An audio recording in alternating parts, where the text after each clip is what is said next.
เห็นบอกขอวีซ่ามาแล้ว3รอบบ่ผ่านวีซ่าอเมริกาสิว่าให้ฟังตอนนี้อเมริกามันวุ่นวายนะเพราะยังทำเราออกหนังสือมาเลยอันนี้คือฟันธงแล้วสำหรับเรื่องวีซ่าทุกประเภทเลยจะขอยากขึ้นอันนี้เลยมาจากวอชิงตันดีซีเลยนะหนังสือตัวนี้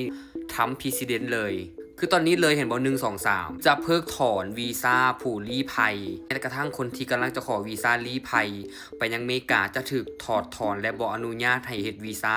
และผู้ที่ได้สัญชาติอเมริกาแล้วก็มีโอกาสที่จะถูกถอดถอนวีซ่า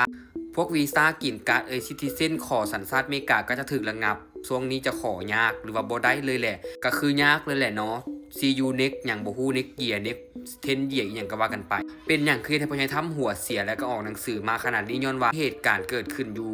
วอชิงตันดีซีก็คือเมืองหลวงอเมริกาเลยเป็นคนลี้ภัยชาวอัฟกานิสถานไปก่อเหตุอยู่ที่เมืองหลวงเลยและก่อเหตุกับบ่ก่ออยู่ไสได้ไปก่ออยู่ที่เมืองหลวงวอชิงตันดีซีเลยแหละเนาะ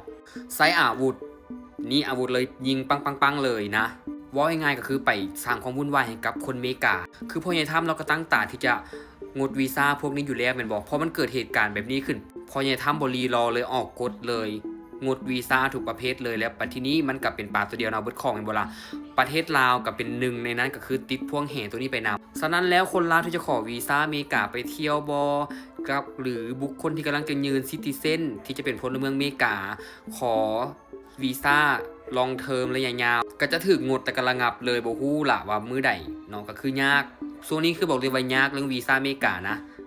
สำหรับผู้ใดสิไปกับไว้อีกผู้ใหญ่ทำเราเบิดเกษียณพวกเจ้าค่อยว่ากันเนาะมาส่วนข่อยเด้อข่อยก็อยากไปอยู่อเมริกานั่น